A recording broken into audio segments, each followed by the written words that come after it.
if you're the president of the United States or not, when there's a dog that's pouting, that dog's going to have a good pout. Yeah, because those grandkids shouldn't be there. Right.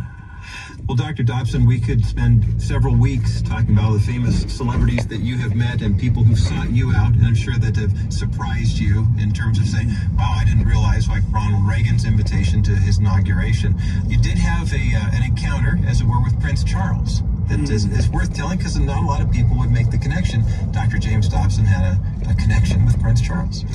There were aspects of that meeting that I will really need to keep confidential, sure, because I feel like that was the understanding when we were together. But the essence of it is that I was given an invitation to fly to London and to go to Prince Charles' estate in the Cotswolds. And it was really a fascinating experience. He is a much more gracious man than people realize he is. You know, you think of him as obscure and British and stuffy, but he couldn't have been warmer to us, invited Shirley and me. And we came up the night before, and we spent the night in a hotel across the street from his huge estate. And the next morning we were ushered in to the estate, and I would describe the decor of that building as shabby chic. Do you know those words? Yes, I do. Shabby chic means deliberately old looking. Sure. And I'd never seen that before. We walked down the hall toward his living room. There were bookshelves there that were overloaded and were bowed in the middle, that kind of thing. Sure. You know, we went into the living room and he met us there. There was a newspaper on the couch, and the couch was a little frayed. Just things like that that kind of surprise you. Think a prince, royalty would have next better in line for royalty, for the throne, and that's not the feel of the building, although it was gigantic. We sat down and talked for about an hour, and we talked basically about global warming, which is not a favorite topic of mine. I was going to say. I think that's why I'd been invited there. Talked about the environmental factors and so on. And he had a farm across the street from this big estate. All of their farming is done without gasoline. As much as possible, it's done with old equipment and things like that. They're trying to preserve the environment. He really takes that seriously. Interesting. And so we talked about that subject, and then a reference to God came up. I don't remember exactly how, but I think Shirley probably introduced it into the conversation, and that gave us an opportunity to talk about our faith. And he then said something that just amazed me, and people who've heard it since then can hardly believe it happened. But he said, I have a private chapel in the garden. Would you like to see it? And nobody goes into that chapel. In fact, the woman who for 20 years has taken care of the garden asked us what was in it, because she's never been in it. And he built it out of materials that are on the estate. If you look at my book, Legacy, The Greatest Gift, you will see a photograph taken of Shirley and me and Prince Charles in front of that chapel, because it's there. But anyway, he said, would you like to see it? And we said, of course. So he brought us out into this garden, which is gorgeous. It's so manicured, and into the opening of the chapel, and took us inside. It is small. It is a place where he goes to contemplate and to pray and to think. And it has Byzantine art in it, and a cross, and a little bench where he kneels before the cross.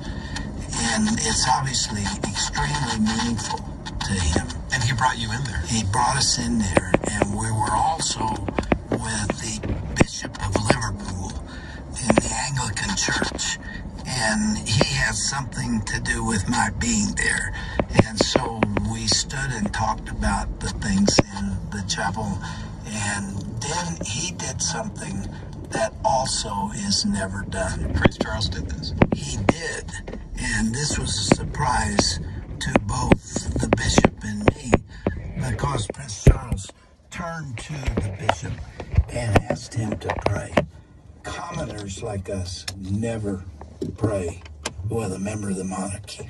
That's just not done. Incredible. But he prayed a wonderful evangelistic prayer. It was really a beautiful prayer. And then I did something that I still can't believe I did. This was one of a kind. I can't wait to hear this. I said, Your Highness, may I pray for you? And he said, I would like it if you would do that. Oh, wow. And then I prayed with Prince Charles. Beautiful. And it was a precious moment. Yes. And outside, the Navy, representatives from the Navy, including 2 or 3 helicopters, were out there waiting for him. He was 45 minutes late to review the British Navy. And he stayed with us for 45 extra minutes out there. He showed us around the grounds. It showed us the wedding gift that they had been given by the Army when he and Diana married, and the other things. His wife, Camilla, Yes. was having surgery, so she was not there. But there, and it was just a very special time. You and Prince Charles. Yes. Just praying. And He has private chapel. yes, and we corresponded afterward.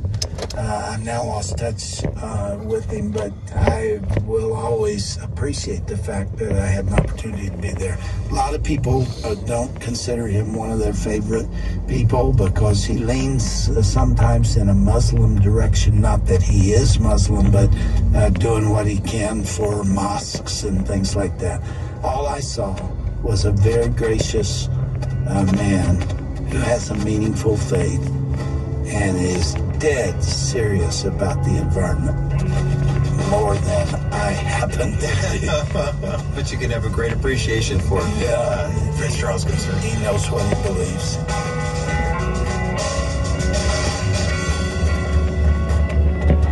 Well, what great stories we have heard these past couple of days here on Family Talk. I'm Roger Marsh, and this was the conclusion of my 2-part conversation with Dr. James Dobson, with Dr. sitting in the guest seat, telling about his fascinating life. You know, these past couple of days have been a great accounting of chaos in Dr. Dobson's past, leading to the legacy that he has built today. You know, Dr. Dobson has certainly built that lifelong legacy, serving God and fighting to protect the sanctity of the family. And that knowledge has been compiled into one resource for you to utilize in guiding you and your family to grow closer to the Lord and to each other. It's called The Complete Marriage and Family Home Reference Guide, written by our own Dr. James Dobson. It's a go-to guide for families at every stage in life, from toddlers to teenagers, and how to make your marriage last through the ups and downs of life as well. This is a complete, comprehensive resource that includes time-tested and biblically based information, which cover a wide range of issues any family may face. You know the ones: money, building a strong spiritual foundation, discipline, sibling rivalry, and much more. So regardless of where you are on that continuum, where your family is in life right now, this book will give you a wealth of knowledge for practically any situation that might come your way. Now, of course, the JDFI is a completely listener-supported broadcast outreach, and that's why we are pleased to make available to you the Complete Marriage and Family Home Reference Guide as our way of thanking you for a gift of any amount in support of the Dr. James Dobson Family Institute today. So visit our website at drjamesdobson.org/family talk, and then you can click the link at the bottom of the page. Again, that is drjamesdobson.org/family talk, and then click the link for the Complete Marriage and Family Home Reference Guide. Well, I'm Roger Marsh. I pray that you have a peaceful and blessed weekend, and invite you to join us again Monday for another edition of Dr. James Dobson's Family Talk.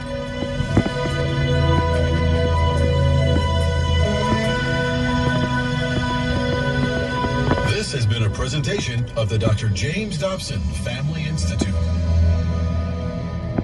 Hi, this is Robert Baltodano, General Manager of the Bridge Radio, and I want to give you an opportunity this month in November to become a Bridge for Change member. What does that mean? It simply means that you become a monthly supporter of the Bridge Radio. All you need to do is simply go to our website, bridgeradio.org, click the Donate tab, or text the word HARVEST to 345-345. That's 345-345. Partner with us and help us to continue to spread the